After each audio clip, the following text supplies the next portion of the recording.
I fear not the man who has practiced 10,000 kicks once, but I fear the man who has practiced one kick 10,000 times.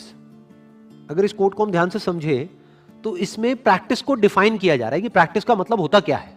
जिसने practice कर रखी है किसी एक काम की बार बार बार बार बार बार बार बार बार बार जब हम प्रैक्टिस करते रहते हैं तो क्या होता है, तो हम एक स्टेट में चले जाते हैं जिस स्टेट को बोलते हैं द स्टेट ऑफ फ्लो.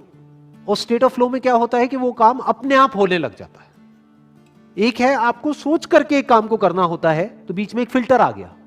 जैसे एक आदमी ने अगर एक किक की प्रैक्टिस 10 बार करी है, तो अब अगर उसको उस किक को उसी जगह पे मारना है सामने वाले को, ओपोनेंट को, जिस जगह पे वो मारना चाहता है, मान लो नेक के यहां पर, तो उसको पहले सोचना पड़ेगा, वहां पर बड़ा दिमाग लगाना पड़ेगा, ध्यान लगाना पड़ेगा, तब जाकर के वो शायद हिट कर पाएगा. लेकिन अगर 10,000 बार उसने उसकी प्रैक्टिस कर रखी है या 1000 बार प्रैक्टिस कर रखी है एग्जैक्ट उसी की, तो अब उसको दिमाग लगाने की जरूरत नहीं है. या ये कह लो, ये जो दिमाग लगाने का काम है ये इतनी तेजी से हो जाएगा कि पता भी नहीं लगेगा. ऐसा लगेगा कि दिमाग लगा ही नहीं है, वो गैप बीच में से हट गया. यानी वो काम बहुत ही स्पीड से हो जाएगा. और स्पीड का ही सारा खेल होता है कि कौन सा काम कितनी स्पीड से हो रहा है, स्पेशली लड़ाई में जिस कॉन्टेक्स्ट में कहा जा रहा है. फ्रैक्शन ऑफ सेकंड्स का डिफरेंस होता है कि जिस आदमी ने 10 बार प्रैक्टिस करी है, मान लो उसको वो किक सही जगह तक पहुंचाने में 1 सेकंड लगेगा, और जो दूसरा आदमी है उसको आधा सेकंड लगेगा. लेकिन ये आधा सेकंड का जो डिफरेंस आएगा वो इतना बड़ा है जिसकी कोई हद नहीं है, कि सामने वाले को आधा टाइम मिलेगा अपने आप को बचाने का, अपने आप को डिफेंड करने का. तो प्रैक्टिस से क्या होता है?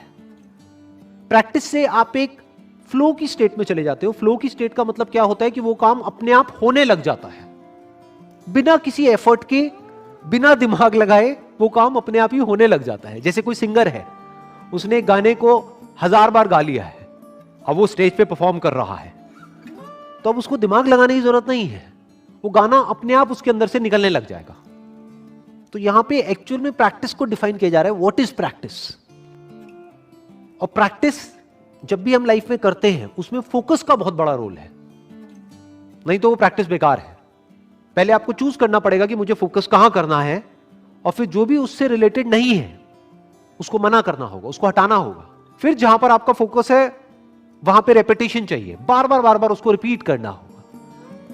इनफैक्ट रिपीट हो ही जाएगा ना, जब आप कुछ और कर ही नहीं रहे हो और वही एक काम कर रहे हो, आपके पूरा माइंड बॉडी एक ही काम में लग रहा है, तो अपने आप ही आप उसमें मास्टर होते चले जाओगे. इनफैक्ट एक कोटेशन है, practice makes the man perfect. ये सही नहीं है. क्यों? क्योंकि practice only in the right direction makes the man perfect. Practice तो दूसरा आदमी भी कर रहा है. 10,000 किक की प्रैक्टिस उसने करी है एक बार, तो प्रैक्टिस तो उसने भी करी है. और दूसरी तरफ से एक आदमी है जिसने एक ही किक की प्रैक्टिस 10,000 बार करी है. तो प्रैक्टिस से परफेक्शन नहीं मिलता है. Practice along with focus in the right direction makes the man perfect. Do not pray for an easy life. Pray for the strength to endure a difficult one. Do not pray for an easy life. क्यों? क्योंकि life तो easy है ही नहीं. तो अगर आप एक easy life के लिए प्रे कर रहे हो तो आपकी प्रेयर ही गलत हो गई, आपकी एक्सपेक्टेशन ही गलत हो गई. आपकी एक्सपेक्टेशन ऐसी हो गई जो कभी पूरी हो ही नहीं सकती. कोई इंसान तो क्या, भगवान भी आपकी एक्सपेक्टेशन को पूरी नहीं कर सकता. अगर आप कहते हो कि मुझे एक आसान जिंदगी चाहिए, आसान किसी की नहीं है जिंदगी. जो पैसे वाले हैं, मान लो कोई बच्चा है, वो किसी बहुत पैसे वाले घर में पैदा हो गया है, अरे उसकी अलग प्रॉब्लम्स है. और जो एक गरीब घर में पैदा हुआ है उसकी अलग प्रॉब्लम्स है. ऐसा नहीं है कि उसकी लाइफ में कोई प्रॉब्लम्स ही नहीं है, ऐसा कोई नहीं है. तो क्या कहा जा रहा है कि अगर प्रे करना ही है भगवान से, या जिसको भी आप मानते हो उससे प्रे करना ही है, तो ये करो कि हे भगवान, मुझे एक आसान जिंदगी मत दो, क्योंकि जिंदगी तो आसान है ही नहीं. मुझे स्ट्रेंथ दो कि मैं एक मुश्किल जिंदगी को भी एंड्योर कर सकूं, सह सकूं. यानी मेरी सहन शक्ति को बढ़ाओ भगवान, मेरी स्ट्रेंथ को बढ़ाओ, मेरी पावर्स को बढ़ाओ. मुझे ऐसा बनाओ कि मुझे जिस भी माहौल में डाल दिया जाए, चाहे वो माहौल कितना भी अनकंफर्टेबल लग रहा है, मैं उसको सह सकूं. फॉर एग्जाम्पल, अगर आपको एक अच्छी बॉडी चाहिए तो उसके लिए दर्द सहना पड़ेगा. तो भगवान से प्रे करना ही है, तो भगवान से ये मत प्रे करो कि हे भगवान मेरे को एक अच्छी बॉडी दे दो. भगवान से प्रे क्या करना है कि हे भगवान मुझे शक्ति दो कि मैं उस दर्द को सह सकूं, जो दर्द मुझे होने वाला है जब मैं अपनी बॉडी को बनाऊंगा तब। लाइफ में जो मुश्किलें हैं उससे लड़ने की ताकत एकदम से नहीं आती है। तो अगर आपको एक आसान जिंदगी मिल गई तो हो सकता है आपको यह भी लगे कि मेरे साथ में अच्छा हो रहा है, लेकिन एक्चुअल में आपके साथ अच्छा नहीं हो रहा है, बुरा हो रहा है। क्योंकि अगर आपको थोड़ी थोड़ी मुश्किलें मिलती रहे लाइफ में तो धीरे धीरे आने वाले टाइम में आप इस लेवल पे आ सकते हो कि बड़ी से बड़ी मुश्किल से भी टकरा सको। नेक्स्ट कोट इज, किसी भी तरीके से अगर आप किसी इंसान के लिए, किसी जानवर के लिए कुछ भी अच्छा करोगे, और आपको पता होगा जब आप अच्छा कर रहे हो, अंदर से आपको पता होता है कि मैं क्या अच्छा कर रहा हूं, क्या गलत कर रहा हूं। आप किसी मकसद के लिए नहीं कर रहे, मतलब आप उससे कुछ हासिल करने के लिए नहीं कर रहे, अपनी तरफ से। कहते हैं ना, नेकी कर दरिया में डाल। वो करके जब आप निकल जाओगे ना, शुरू में अजीब लगेगा क्योंकि हमारा माइंड ऐसे काम नहीं करता। आप कहोगे यार अगर मैं ये 100 रुपए का नोट डाल रहा हूं तो मेरे 4 रिश्तेदार खड़े, इनको दिखना तो चाहिए आरती की थाली में 100 रुपए।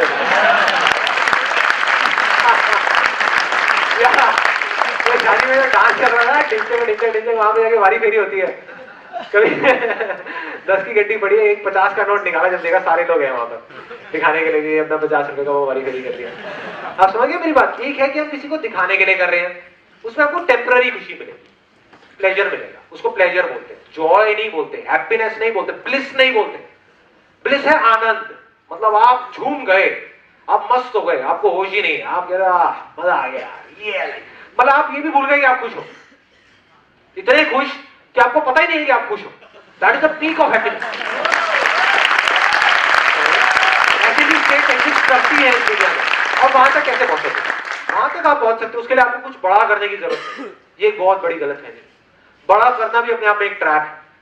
जब आदमी बड़ा करने की सोचता है ना, तो वो मटेरियलिस्टिक चीजों का तो छोड़ देता है, लालच धीरे धीरे, क्योंकि मटेरियलिस्टिक चीजें जब उसको मिल जाती है तो उसका इंटरेस्ट उसमें से खत्म हो जाता है। वो नॉन मटेरियलिस्टिक चीजों को पकड़ लेता है, नाम को पकड़ लेता है, उसके अंदर नाम की भूख आ जाती है। मुझे नाम चाहिए, मुझे ये चाहिए, मुझे वो चाहिए, वो भी एक भूख है। जब तक वो वाली आपके अंदर भूख रहेगी, आप अटक गए। तो अब बेसिकली जिस दिन आप कहीं भी छोटे से छोटा स्टेप उठाओगे, छोटे से छोटा, तो आप समझ जाओगे आप अपने मकसद की तरफ जा रहे हो। और इसकी कोई एग्जैक्ट डेफिनेशन नहीं है कि ये करके आपको अच्छा लगेगा। हो सकता है कहीं कोई बच्चा हो, एक छोटा सा आपके घर के आसपास में, जो आपको घूमता हुआ दिखे, उसको पकड़ करके बिठा करके अपने पास में ला करके उसको पढ़ाने में आपको अच्छा लगे। यही आपकी जिंदगी का मकसद हो, उसमें आपको इतनी खुशी मिलेगी जो मेरे जैसे 1000 लोग इतने हजारों सेमिनार करके भी नहीं पा सकते। आप इतने खुश हो जाओगे उसमें, क्योंकि आप कुछ ऐसा कर रहे हो जिसमें आप अंदर तक यू आर एट पीस। मतलब कुछ भी ऐसा करना है जहां पे आपको लगे कि यार मैं बेवजह नहीं हूं यहां पर इस धरती पे, मैं इंसान हूं। मैं सिर्फ ये नहीं है कि खाया पिया सोया उठा और ये किया, नहीं, मैं कुछ किसी तरीके से कर रहा हूं। आपको किसी को हंसाना अच्छा लगता है, फॉर एग्जाम्पल, एक बहुत बेसिक एग्जाम्पल, बहुत ही बेसिक। आज की डेट में हर बंदा परेशान है, हर बंदा रो रहा है, इस कंट्री का बुरा हाल है, ये बुरा हाल है, वो बुरा हाल है, यह खराब है, ये खराब है, वो खराब है, वो खराब है। मतलब लोगों के चेहरों पे हंसी नहीं है, हंसी नहीं है, लोग हंसना ही भूल गए। हंसी नहीं, हंसने के बहाने ढूंढते हैं। मतलब पिक्चर जाएंगे हंसने के लिए, यार वो कॉमेडी फिल्म लगी हुई है वो देखूंगा तब हंसूंगा, 2 घंटे के लिए ऐसे बस, बाकी 24 घंटे क्या कर रहे हो? ये जिंदगी है क्या? नहीं। तो आपने क्या अपनी जिंदगी का मकसद बनाया? मैंने लोगों को हंसाना है, बस देखो क्या मजा आएगा। आप जहां भी हो, ऑफिस में हो, घर पे हो, यहाँ पे हो, वहां पे हो, एक चुटकुलों की किताब खरीद ली आपने बढ़िया से, 50 चटपटे चुटकुले और पढ़ पढ़ के आप सुनाए जा रहे हो लोगों को। एक स्टेज ऐसी आ जाएगी, अब इसी तरीके से मकसद की शुरुआत होती है। आप सोच रहे हो यार ये करने से क्या कुछ बड़ा थोड़ी हो जाएगा। मैं बताता हूँ कैसे होता है। आपने वो करना शुरू किया और हो सकता है कॉलिंग आपके अंदर से आएगी, चुटकुलों। अभी सिग्नल्स होते हैं, ये मत समझो ये चीज एक दिन में हो जाती है, एक दिन में सुपरमैन बन जाते हैं, नहीं, एक दिन में नहीं होगा, इट टेक्स टाइम। धीरे धीरे पावर्स बढ़ती है, धीरे धीरे धीरे धीरे धीरे धीरे आपने चुटकुले सुनाने शुरू करे, आपको मजा आने लगा। आपने कहा यार ये तो मजा आ रहा है, मजा आ रहा है, मजा आ रहा है, मजा आ रहा है, मजा आ रहा है, मजा आ रहा है। आपको मन करा और करता। फिर आप किसी कवि सम्मेलन में चले गए, वहां पे जाकर के आप सुनाने लग गए। मैं एक एग्जांपल दे रहा हूं, इसको ये मत समझना कि आप सबको जाकर के चुटकुले सुनाने पकड़ पकड़ के जाना चुटकुला मैंने आ गया।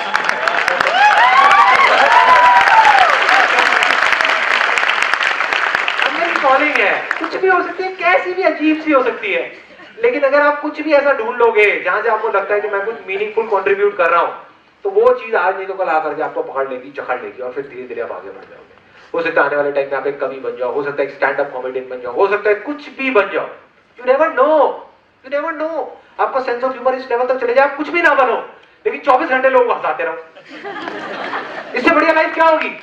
जो आपके आसपास के लोग मिले, फिर अपने आप